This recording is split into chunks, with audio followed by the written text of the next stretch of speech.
Hello and good morning everyone. I welcome you all at Divorce IS. I hope everyone is doing well. So today is 14 December 2023 and we are going to discuss important news and articles from The Hindu newspaper. So let's see what important news we got today to discuss. But before starting the video, for PDF join Telegram channel Eduverse IS. Link आपको description box में provided है. Make sure video को and तक देखें so that सारी important news आपकी यहाँ पर कवर हो. तो चलिए स्टार्ट करते हैं और देखते हैं आज हमें क्या क्या डिस्कस करना है. Now first article, COP28 calls for transition away from fossil fuel. Now we all know that यहाँ पर आपकी 28 समिट है. किसकी? Conference of parties. कहाँ चल रही है? दुबई में.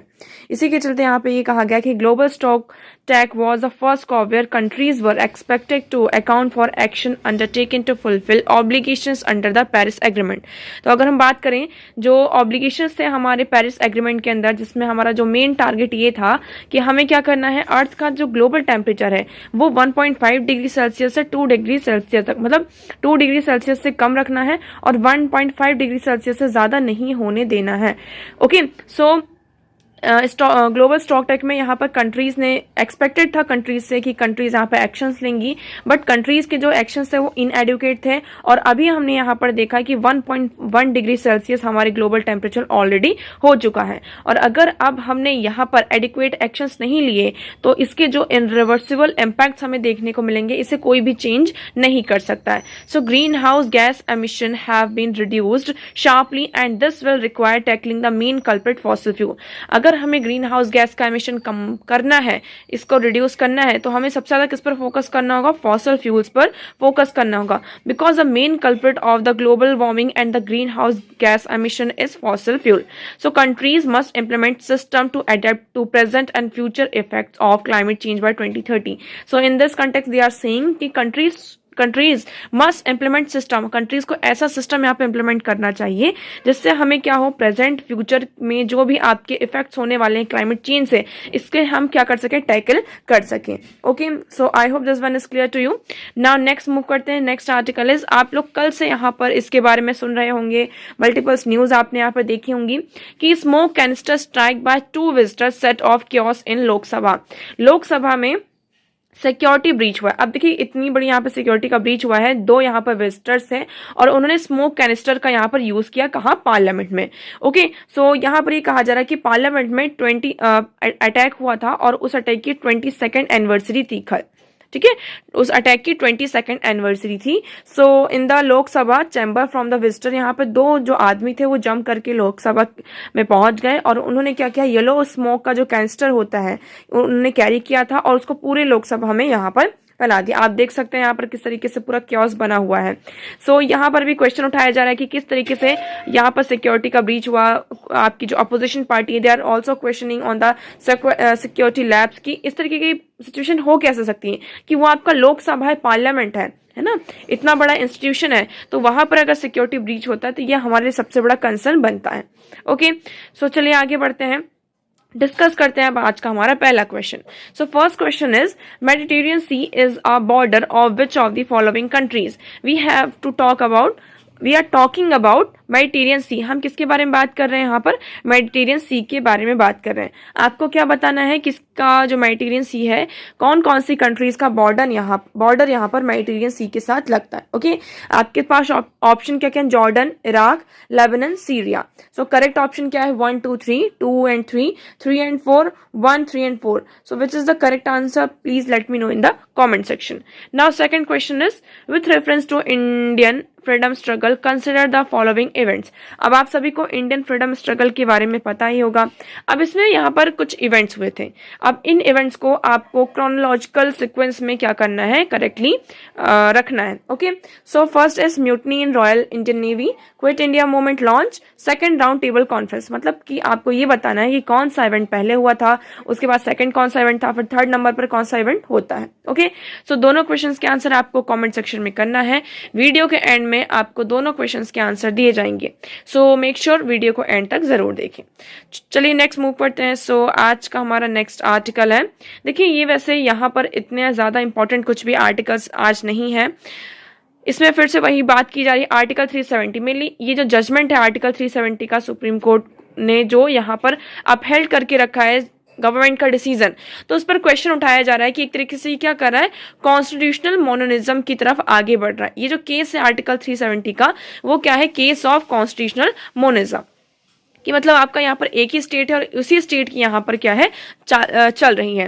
तो इसमें मेरे लिए कहा जा रहा है कि अगर हम आर्टिकल 370 की बात करते हैं, आर्टिकल 370 क्या करता है, इसको टोटल 4 साल हो चुके हैं इसे एब्रोगेट किए हुए। इसी के चलते यहाँ पर कुछ लोगों ने पिटीशन फाइल की। पिटीशन क्या फाइल की कि आर्टिकल 370 को जो एब्रोगेट किया गया है वो कैसे किया गया है, आर्टिकल 370 सब क्लॉज 3 यहाँ पर ये क्या करता है, प्रोवाइड करता है, empowers the president to take decision, मतलब कि यहाँ पर ये क्या करता है, डिसीजन ले सकते हैं, कौन, प्रेसिडेंट, उनको एम्पावर करता है कि आप कॉन्स्टिट्यूएंट असेंबली से रिलेटेड यहाँ पर डिसीजन ले सकते हैं। तो इसी के चलते यहाँ पर आर्टिकल 370 सब क्लॉज 3 के चलते जो आपके प्रेसिडेंट है उन्होंने क्या किया, यहाँ पर आर्टिकल 370 को एब्रोगेट कर दिया, मतलब कि जो जम्मू एंड कश्मीर का आपका स्पेशल स्टेटस था उसको यहाँ पर हटा दिया गया।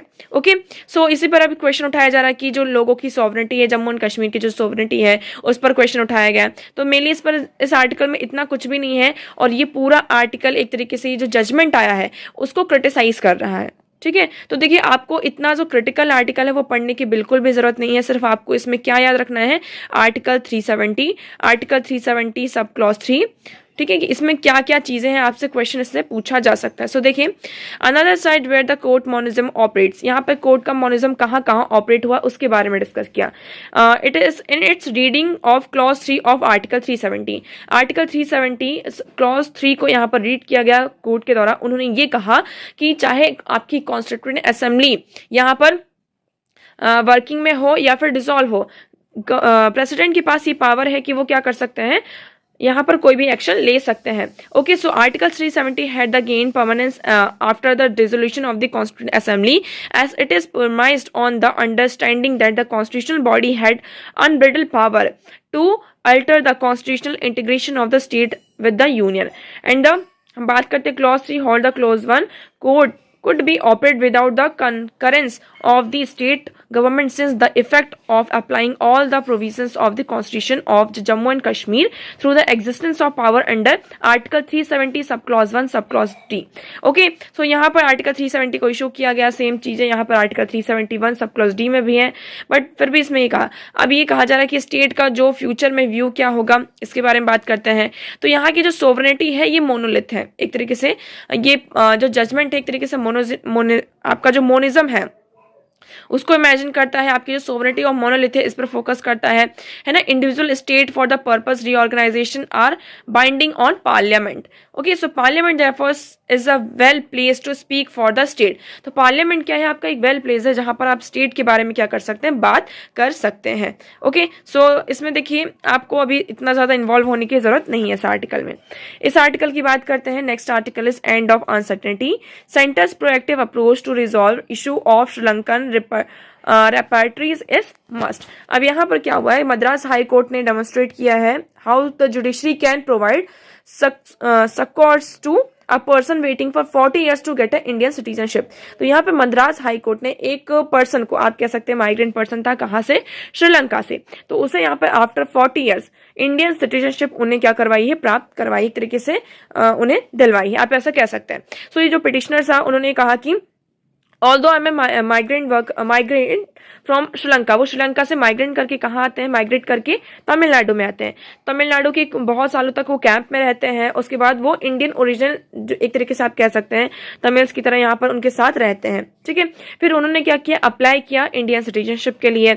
सो he had approach the court as the authorities treated him only as a Sri Lankan refugee even though he is an Indian citizen. The government accepted the genuineness of his passport but doubted his identity because the photograph were image of a far younger person. तो इसमें यहाँ पर देखिए उसने court को इसलिए approach किया क्योंकि उसे अभी भी यहाँ पर श्रीलंकन रिफ्यूजी की तरह ट्रीट किया जा रहा था। उसके बाद यहाँ पर गवर्नमेंट ने क्या किया, उसका जो पासपोर्ट था, सारी चीजें थी, उसको यहाँ पर एक्सेप्ट किया, बट यहाँ पर फिर उसकी जो आइडेंटिटी थी उस पर फोकस, मतलब कि उस पर थोड़ा सा हमें क्या था, कंसर्न था, डाउट था। क्यों? क्योंकि उसमें जो पिक्चर्स यूज की गई थी they were from their young age, जब वो यंग था पर्सन तब उस टाइम की थी। सो अभी यहाँ पर देखेंगे द टोटल, अभी हम देखें तो 5 1130 एप्लीकेशंस यहाँ पर हैं IoT की कैटेगरी में, इंडियन ओरिजिन तमिल की कैटेगरी में, जो यहाँ पर इंडियन सिटीजनशिप को प्राप्त करना चाहते हैं। टोटल यहाँ पर 91,000 रिफ्यूजीज हैं तमिलनाडु में इन अराउंड 58,000 कैंप्स। तो आप यहाँ पर देख सकते हैं इन रिफ्यूजीज का नंबर बहुत ज्यादा हाई है। अब गवर्नमेंट इसे कैसे टैकल करती है ये हमें देखना है। ओके, सो अभी यहाँ पर ये जो केस था इसे तो रिजॉल्व कर दिया गया है। फर्दर हम देखते हैं कि आप यहाँ पर देखेंगे proactive approach should be followed to ensure that those tagged as a refugee are able to lead a life of dignity. तो यहाँ पर इस पूरे आर्टिकल को आप एज अ केस स्टडी यहाँ पर ले सकते हैं। आप एथिक्स में इसका यूज कर सकते हैं कि किस तरीके से जिस पर्सन के ऊपर एक रिफ्यूजी का टैग लगा हुआ है उसे भी हम एक डिग्निफाइड लाइफ की तरह कैसे लीड कर सकते हैं। तो ये आपका यहीं से क्वेश्चन ही बन जाता है कि how should be our approach should be followed to ensure that those tagged as refugee are able to lead a life of dignity। तो यहीं से आपका क्वेश्चन बनता है और आप इस तरीके की जो केस स्टडीज हैं उनको मेंशन कर सकते हैं। ओके, चलिए आगे बढ़ते हैं, डिस्कस करते हैं हमारा नेक्स्ट आर्टिकल।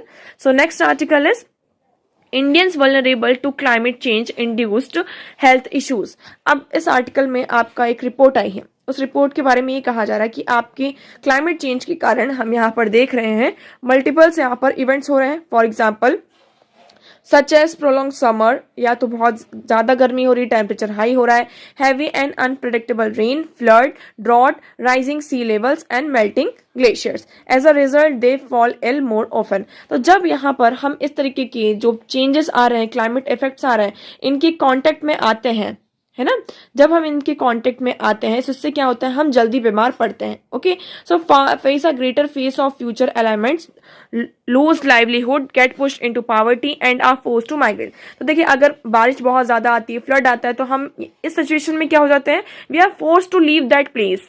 ओके, हम यहाँ पे माइग्रेट करते हैं, हम आपका जो पूरा इंफ्रास्ट्रक्चर है, आपका घर यहाँ पर वो हो जाता है, खराब हो जाता है, डिस्ट्रक्ट हो जाता है, डिस्ट्रक्टिव आपके इस तरीके के फ्लड आते हैं, सी लेवल यहाँ पर राइज हो रहा है, ग्लेशियर्स यहाँ पे मेल्ट हो रहे हैं, ड्रॉट आ रहा है। तो हम एक तरीके से पॉवर्टी की तरफ भी क्या हो रहे हैं, आगे बढ़ते जा रहे हैं। बहुत सारे लोग यहाँ पर अपनी लाइवलीहुड को क्या कर रहे हैं, लूज करते हुए नजर आ रहे हैं। तो ये कहा जा रहा है कि हमें यहाँ पर क्या करना होगा। देखिए क्लाइमेट चेंज तो हो रहा है और अभी यहाँ पे क्लाइमेट चेंज की जो इरिवर्सिबल इफेक्ट है वो हमें देखने को जरूर मिलेंगे। तो हम क्या कर सकते हैं, अपने आप को एडेप्ट कर सकते हैं, चेंज कर सकते हैं फॉर द फ्यूचर इवेंट्स। अब यहाँ पर जो भी फ्यूचर इवेंट्स होने वाले हमें पता है, फ्लड होगा ही, अर्थ का टेम्परेचर यहाँ पर राइज हो ही रहा है, तो हम इसे कैसे टैकल कर सकते हैं। Okay, so however the same exposure may not have the same health consequences for everyone। देखिए यहाँ पर जो अलग अलग डिफरेंट टाइप के एक्सपोजर्स होते हैं वो हर एक पर्सन के लिए डिफरेंट होते हैं। कुछ लोग यहाँ पर ठंड में सर्वाइव कर सकते हैं, लेकिन कुछ लोग यहाँ पर थोड़ी सी भी ठंड में सर्वाइव नहीं कर पाते हैं। कुछ लोग यहाँ पर हाई ग्रीन कवर एरिया में जो रहते हैं उनकी जो लिविंग कंडीशन है, it is far better than the other people, like they have a better living conditions, education, secured work, better social safety net and residential health system would be able to adopt the change and mitigate the consequences better. But the people who live in margin, वो लोग जो margin में रहते हैं, ठीक है, तो वो सबसे ज्यादा क्या है, इनसिक्योर है और वल्नरेबल है टू दीज चेंजेस। सो हमें इस चीज पर फोकस करना होगा। We have to mainly focus on the person who lives on a margin. Okay, so certain universal aspect of climate change that nature of expose is diverse and localized within a state, different regions or districts have different level of exposure। तो यहाँ पर हर एक different region में आप देखेंगे, हर एक different district में आपको अलग अलग different level of exposure देखने को मिलता है। ऐसा भी हो सकता है कि आपका एक डिस्ट्रिक्ट है और इन अ सेम डिस्ट्रिक्ट एक साइड आपको बहुत ज्यादा हाई टेम्परेचर देखने को मिलता है और दूसरी टाइम यहाँ पर आपको लो टेम्परेचर देखने को मिलता है। सो हर एक प्लेस पर आप प्रिडिक्ट भी नहीं कर सकते आज की कैसे यहाँ पर चीजें हो रही हैं। बट ड्यू टू दैट यहाँ पर जो इन्फेंट मोर्टेलिटी रेट है वो यहाँ पर और पुअर चाइल्ड हेल्थ जो इंडिकेटर्स है वो राइज हो रहा है, हमें इस पर फोकस करना होगा। अब देखिए यहाँ पर पूरा डेटा है, टोटल यहाँ पर 298 डिस्ट्रिक्ट से हमें फाइंडिंग्स मिली है, जिसमें ये कहा जा रहा है कि high and very high level of exposure जो लोग हैं बहुत ज्यादा हाई लेवल ऑफ एक्सपोजर में आ रहे हैं। Around 52% of Indian population, almost 30% of Indian population living in 184 districts are faced with very high and high sensitivity। यहाँ पर 184 जो डिस्ट्रिक्ट्स हैं आपकी बहुत ही हाई और हाई सेंसिटिव एरिया चीजों को फेस कर रहे हैं। And 153 districts where the fifth of India's population lives they have moderate and low AC। तो यहाँ पर जो आपका एसी की जो बात करें, व्हाट इज एसी, यहाँ पर एसी क्या आपका एडिटिव जो कैपेबिलिटीज हैं उसकी यहाँ पर बात की जा रही है। Okay, so I hope this article is clear to you. अब यहाँ पर डिस्ट्रिक्ट वाइज आपके पास पूरा डेटा है कि क्या क्या जो आपकी जो वल्नरेबिलिटी रेंजेस हैं। सो जहां पर आपको व्हाइट कलर दिख रहा है ये, यहाँ पर अभी हमारे पास, क्योंकि ये क्या है आपका पीओके, तो हमारे पास कोई भी डेटा नहीं है यहाँ के लिए। 0 से 0.249 जो आपका लाइट, आपको एकदम से लाइट ब्लू दिख रहा है, तो यहाँ पे जो वल्नरेबिलिटी रेंज है वो कम है, फिर धीरे धीरे ये क्या होता जा रहा है आपका हाई होता जा रहा है। Okay, so I hope this article is clear to you. So institution of local self government must engage with a climate and health agenda. यहाँ पर हमें ये कहा जा रहा है कि जो लोकल, देखिए हमें लोकल लेवल से ही स्टार्ट करनी होगी। हम ऐसा नहीं कर सकते हैं कि आपकी तरह सेंट्रल गवर्नमेंट से कोई स्कीम आएगी या फिर स्टेट गवर्नमेंट कोई स्कीम लेकर आए, कोई मिटिगेशन चैलेंज लेकर मतलब सॉल्यूशन लेकर आए, तभी हम इस पर फोकस करें। यहाँ पर लोकल जो सेल्फ गवर्नमेंट है, जितने भी इंस्टीट्यूशन है, उन्हें एंगेज होना होगा, तभी हम यहाँ पे जो क्लाइमेट है और जो भी हमारे हेल्थ एजेंडास हैं उन्हें हम एड्रेस कर पाएंगे और इस क्लाइमेट क्राइसिस से डील कर पाएंगे। Okay, so I hope this article is clear to you. Now moving towards the next one. So next article is road fatalities rise in India despite global drop, WHO.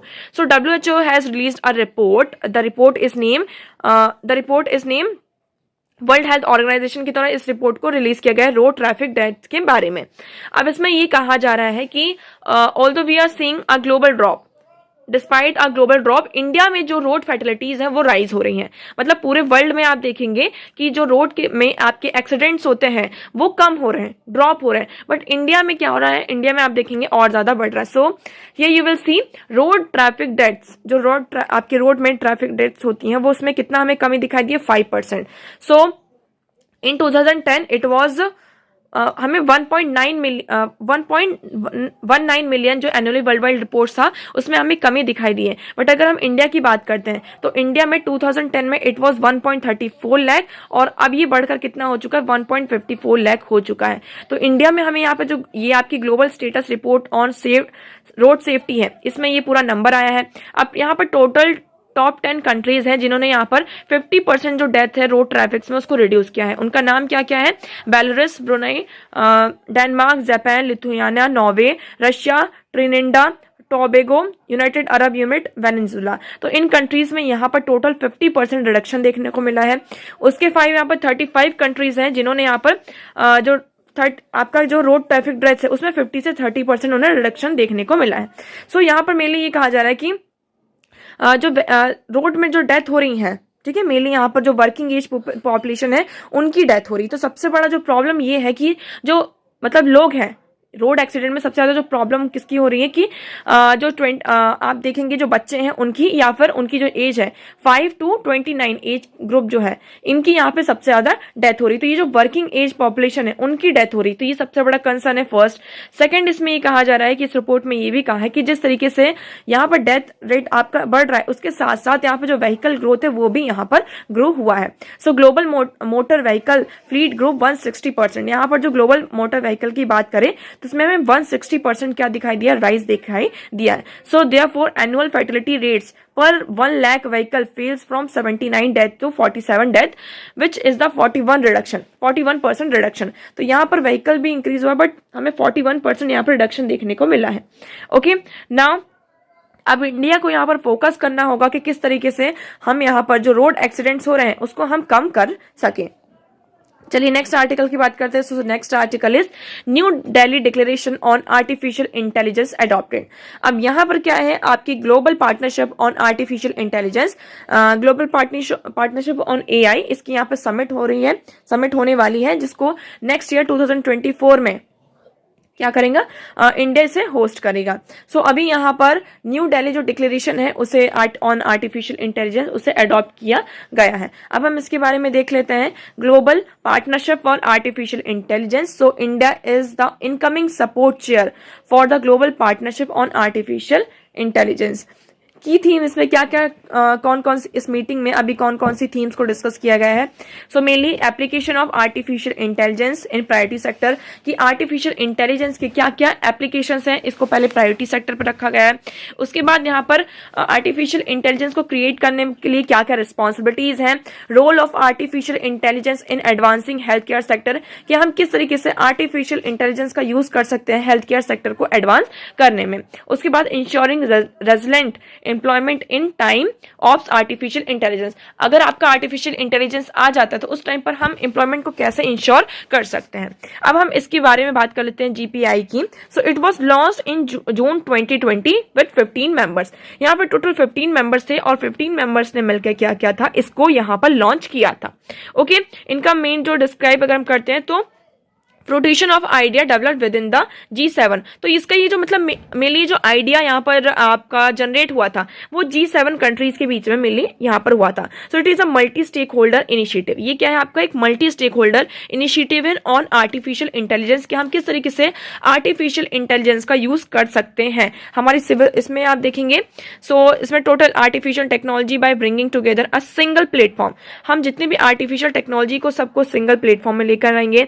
इसमें आपके various field से experts होंगे, like science, industry, civil society, government, international bodies and academia. तो हर एक field से आपके experts होंगे और एक सिंगल प्लेटफॉर्म होगा जहां पर हर एक मेंबर मिलकर यहाँ पर आर्टिफिशियल जो इंटेलिजेंस है इसके बारे में बात करेंगे। हम इसकी बात करते हैं सेक्रेटरीट की, तो it was place at the Organisation for Economic Cooperation and Development, OECD में इसको प्लेस किया गया है।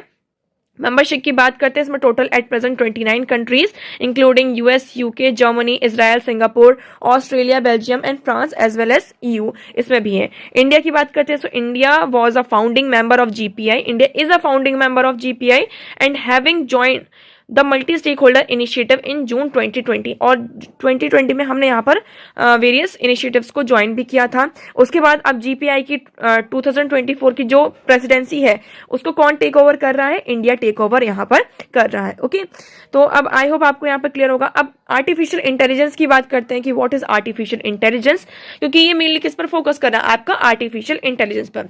सो as per IBM, artificial intelligence leverages computers and machines to mimic the problem solving and decision making capabilities of human mind। हम यहाँ पर क्या करेंगे, जो आपकी मशीन्स हैं, कंप्यूटर्स हैं, उनको हम एक इंटेलिजेंट बनाएंगे मतलब उनको एक तरीके से ऐसा बनाएंगे कि उनकी जो जिस तरीके से एक ह्यूमन माइंड की कैपेबिलिटी होती है किसी भी डिसीजन को सॉल्व करने, प्रॉब्लम को सॉल्व करने की, डिसीजन जो मेकिंग कैपेबिलिटी है, इसको यहाँ पर क्या किया जाएगा, आपका लेवरेज किया जाएगा। यहाँ पर मेनली आपके एल्गोरिथम्स होते हैं, आप चैटबॉट का यूज कर सकते हैं, लाइक आप अभी एग्जाम्पल देख सकते हैं chatbot like ChatGPT, Bard, Microsoft Bing जो आपका है चैट है, इसका हम यहाँ पर क्या करते हैं, यूज करते हैं। तो यहाँ पर लार्ज लैंग्वेज मॉड्यूल भी होगा to understand the inputs by the users. यहाँ पर आपका क्या होगा, LLMs होंगे, जिससे जो यूजर्स के इनपुट्स है उसको कंप्यूटर क्या कर सके, अंडरस्टैंड कर सके और आपका जो एक रिस्पॉन्स है ट्रेनिंग उसको जनरेट कर सके। So this is your artificial intelligence. और इसे कैसे रेगुलेट करना है, सो इसके लिए हमारा ये यहाँ पर ग्रुप पार्टनरशिप हुई है। सो आई होप आपको ये क्लियर होगा। तो आज इतने ही इंपॉर्टेंट आर्टिकल्स थे, इंपॉर्टेंट चीजें थी, हमने सारी चीजें डिस्कस कर ली। अब हम डिस्कस करते हैं हमारा question. So first question was Mediterranean sea is a border of which of the following countries.